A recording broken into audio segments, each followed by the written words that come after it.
अस्सलाम वालेकुम। मैं जहांज़ेब नज़ीर आपके साथ। तबस्सुम की नई नई शादी हुई थी। दोनों मियाँ बीवी बहुत खुश थे, जॉइंट फैमिली में रहा करते थे। तबस्सुम की सास के साथ उसकी नहीं लगती थी। सास का और तबस्सुम का अक्सर आपस में झगड़ा रहता। सास भी उसको बात बात पर तंज करती, ताने देती। वो सास के मिजाज से बहुत तंग आ चुकी थी और रोज रोज के झगड़ों से उसका खावंद भी बहुत तंग आ चुका था। आखिर एक दिन तबस्सुम ने एक फैसला कर लिया कि मैं इस कहानी को हमेशा के लिए खत्म कर दूंगी। वो अपने वालिद के दोस्त अहमद साहब की दुकान पर गई, जिनका जड़ी बूटियों का बिजनेस था, और जाकर उनको सारा माजरा सुनाया और कहा, अहमद अंकल, मुझे कोई ऐसी जड़ी बूटी दे दें, ऐसा जहर दे दें जिससे मेरी सास हमेशा के लिए खत्म हो जाए, मर जाए। तो अहमद अंकल ने कहा, बेटा तुम इधर ही बैठो, मैं तुम्हारे लिए एक जड़ी बूटी लेकर आता हूँ। वो कमरे में गए। थोड़ी देर के बाद एक जड़ी बूटी लेकर आए और कहा कि देखो, मैं जैसे तुम्हें कहूँ तुमने बिल्कुल वैसे ही करना है, बिल्कुल वैसे इसको इस्तेमाल करना है। अगर मैं तुम्हें कोई ऐसा जहर दे दूंगा जिसको तुम खाने में डालोगी, अचानक तुम्हारी सास मर जाएगी तो सबको शक हो जाएगा। ऐसा करो, ये जहर लो, ये आहिस्ता आहिस्ता काम करता है। तुमने रोजाना एक अच्छा सा खाना बनाना है ताकि किसी को शक ना हो। उस खाने में ये जड़ी बूटी डालकर अपनी सास को जाकर खिलाना है। और देखो, सास के साथ अपना मिजाज ठीक रखना, अच्छे तरीके से बात करना, नरम लहजे में बात करना और खिदमत करना, ताकि उसकी मौत पर किसी को तुम्हारे ऊपर शक ना हो। अब ऐसा ही तबस्सुम ने किया।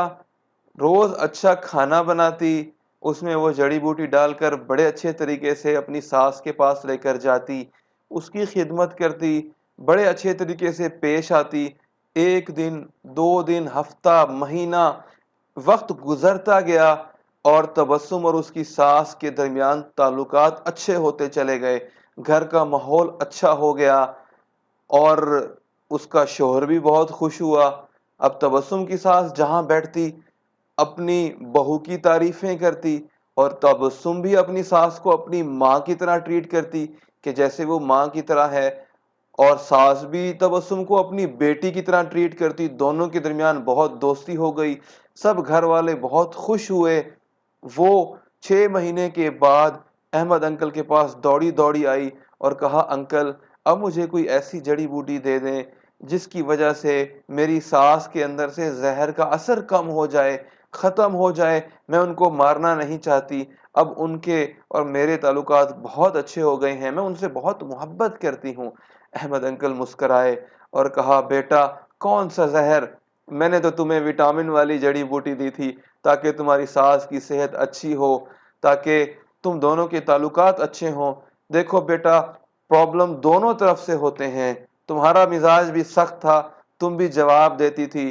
तुम्हारे मिजाज की वजह से तुम्हारी सास भी तुमसे परेशान थी और सास के ताने देने की वजह से तुम उनसे परेशान थी। जब तुमने एक शख्स ने अपना मिजाज चेंज किया तो अगले का मिजाज खुद ब खुद तब्दील हो गया। जब तुमने उसको अपनी माँ समझना शुरू किया तो उसने भी तुम्हें अपनी बेटी समझना शुरू कर दिया। ये हम में से 90% घरों की यही कहानी है। अगर सास अपनी बहू को बेटी समझ ले, सारा मसला खत्म।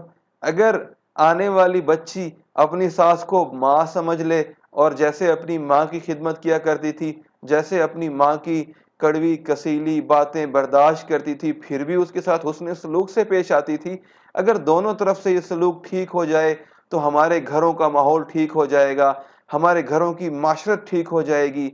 आए रोज जो घरों में लड़ाइयाँ होती हैं वो ठीक हो जाएंगी। पाकिस्तान के अंदर घरों का जो माहौल है, जो गर्मा गर्मी है, कशीदगी है, उसकी वजह से पूरे माशरे पर असर पड़ रहा है।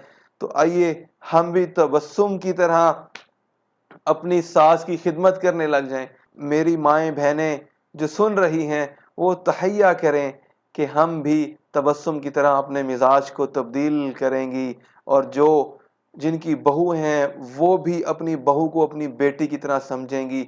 इस तरीके से पूरे माशरे के अंदर एक एक बहुत अच्छी तब्दीली रुनमा होगी। کہ خون کے رشتوں میں ہی ایسی محبت ہوتی ہے، جہاں سارے چھوڑ جاتے ہیں وہاں خون کے رشتے ہی کام آتے ہیں۔ نفسا نفسی کا دور ہے، بھائی بھائی کا نہیں، اور رشتہ داروں کے آپس میں تعلقات ختم ہو چکے ہیں، بات چیت نہیں، بیٹا باپ سے نہیں بولتا، ہم ایک دوسرے سے اتنے جدا، اتنے دور ہو چکے ہیں